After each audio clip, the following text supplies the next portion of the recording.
Exchange.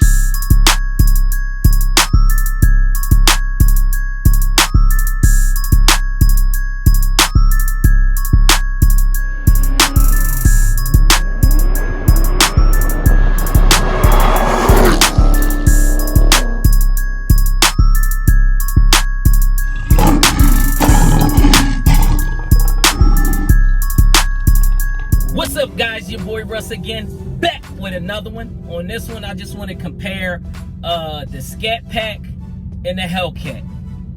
Which is the better buy? It depends on how much your bank account can handle, and it depends on how much joy you get out of cars, or how much joy do you get out of your cars. And I'm gonna start with the Scatpack. All right, they got the 2020 Widebody Scatpack. Great looking car, good all around car, 485 horsepower, 475 pounds-feet of torque. Start out with a base price, I think, $40,000. Then when you get all the modifications and all that, wide body kit, all that, you're probably looking at about 50-something thousand for the Scatpack. And that's not a bad buy. You know what I mean? That's plenty of power, plenty of torque. And I think you get about 15 miles city, 24 highway, which is pretty damn good. I'm in the Hellcat right now. I'm probably getting 11.6 miles per gallon. So that's a big difference. We talking 4 miles per gallon. But like I said, it's a great buy. Plenty of power. It looks good. It looks the same like the Hellcat, except for it doesn't have the Hellcat hood. That's pretty much it. And I've already seen people start debadging and everything. They're doing hood swaps, putting demon hoods on it, red eye hoods. They're doing all kinds of things.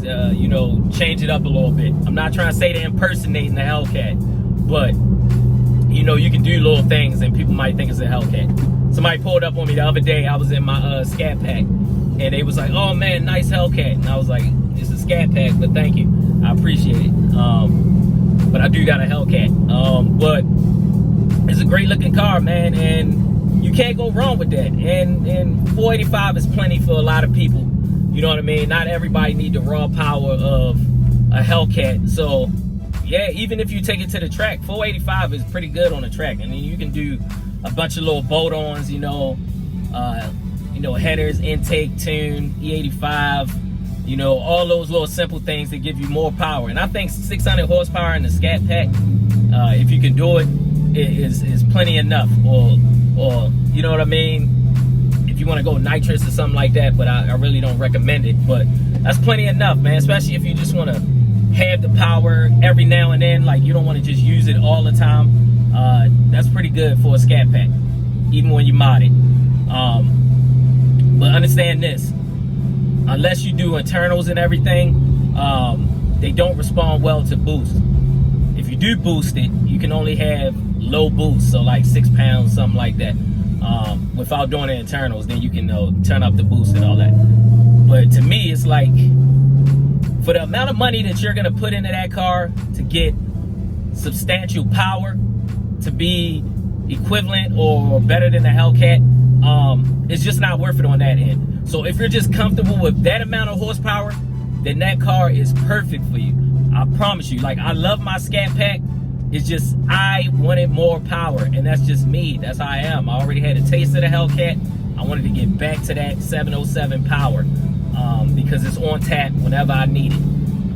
But if you're not in the market for something like that, you're not going to be using the power all the time. You're not going to be taking it to the track. You're not going to be lining it up with people and so forth and so on. Then that Scatpack is the way to go. You know what I mean? And if I wasn't into all the power and just the prestige of having a Hellcat, I would have been comfortable with my Scatpack. And there's nothing wrong with that. All right, now let's get to the Hellcat. Man, what can I say about this thing, man? Look, every time I hear this, I get excited. So the car, man, it is crazy. And I know there's a lot of new cars or a lot of other cars that people say can beat a Hellcat and blah blah blah, but you gotta understand, most of the time people race Hellcats, like they catch them on the street, whatever, or first time take them to the track, or they haven't really put too much money into it. They're not good, because like you really can't put the power down unless you're on the right tire, you got your suspension dialed in, you know what I mean, like you know exactly what you're doing, you've been practicing how to launch and control RPMs and shift and all that. You're not gonna really do that well, because once you hit that gas pedal, like even with 305s all around, this thing breaks traction like no tomorrow. You could be doing 60. If you smash it, you breaking traction, and that's it. It's just, you got to be set up for it to be able to get all that you can get out of a Hellcat. You got to be set up for it. But it's just on another level. It's like, come on, man, 707 horsepower, 650 foot-pounds of torque. I mean, the supercharger whine, the freaking, just the way it sounds. Like, I have the Corsa Extreme exhaust on my Scatpack, and it sounds phenomenal. You know what I mean? For the 392 and what it's putting out, that car sounds great. All I did to this car was a mid-muffler delete, and I put the 5-inch carbon exhaust tips on it. And as you guys can hear, this thing grumbles, it growls. And it's not no real exhaust on here, it's just the stock exhaust. I'm definitely gonna be doing more as far as the exhaust work later on, but I really don't want to mess with things such as, you know, headers and things like that right now. I want to keep my warranty. I don't want to have to worry about anything, so I'm probably not gonna do things like that until I probably hit about 30,000 miles, 40,000 miles. Then I get it all that. I might just slap some high flow cats on here, get it set up for when I put the 2-inch headers on here, and that's probably about it. But the car sounds great, and it's great. But we all know that the 12 miles a gallon city and the freaking 21 miles a gallon or miles per gallon on the highway, I mean, it's not that good. But understand, when you get a car like this, you're not worried about the gas, you're not worried about gas mileage. You're worried about the overall enjoyment of the car. And I'm to the point now, I don't even think about my gas, for real. I don't look at it, I don't really care. Like, it's whatever.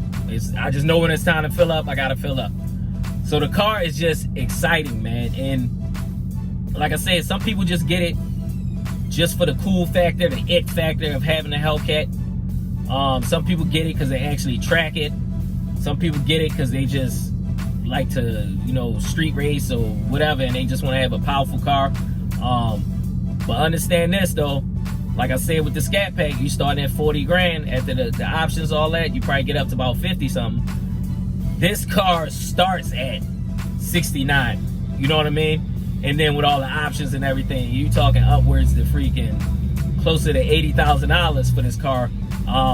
And that's if you go in with no negative equity, nothing. Like, you probably come out, I say the best you probably could come out is $75,000, you know what I mean, for this car. And it is what it is, man. Like people don't want to pay that price, and I understand that's a lot of money for a car. It's like, it's just getting you from one place to another. But you gotta understand this, you don't buy this car just to have a car. You buy this car for everything this car can do.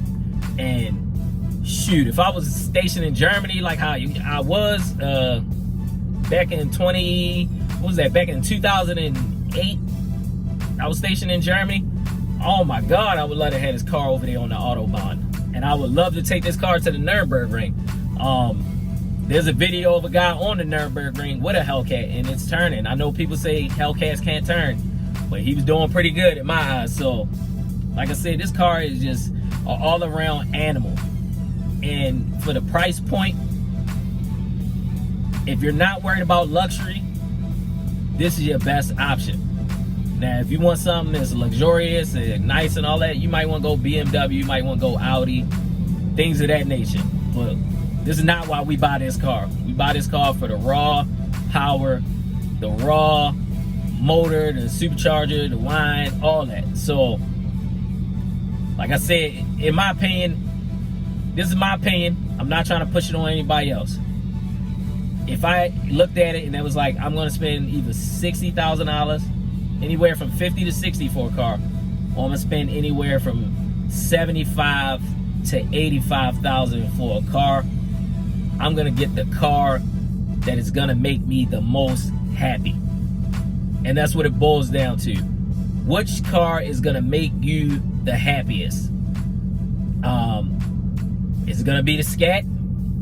You'll be comfortable with that. You'll be happy with that amount of power. You're not going to want more. Or is it the Hellcat, where you're going to have the power and you're going to be comfortable with that? You don't have to do nothing to a Hellcat because it's already up there. It already has enough power into it. Anybody that add more power is because you want more power. You don't have to do anything to a Hellcat. A lot of people just buy Hellcats and they just keep them stock. They might change the wheels or something like that, lower it, whatever, but they pretty much keep the motor and everything stock. And most people who buy Scat Packs, you know, they try to beef them up, get more power and this, that, and the third, and it's like, make up your mind. What do you want? You want the power, or you want the aesthetics? You want the amenities? You want just the overall enjoyment of a car? You got to make up your mind. So, like I said, I just want to give you guys my opinion on this. Leave a comment down below. Tell me what you think. Which is a better buy for you? Or which one is just the better all-around car? Me, I'm Team Hellcat all day. You already know. Even though I have a Scat Pack, I'm Team Hellcat. So I'm not going to say I'm biased, but I'm leaning more towards the Hellcat because I had both of them and I have both of them. So it is what it is. So if you're new to the channel, go ahead and smash that like button, subscribe, turn on that notification bell to stay up to date with all the new content.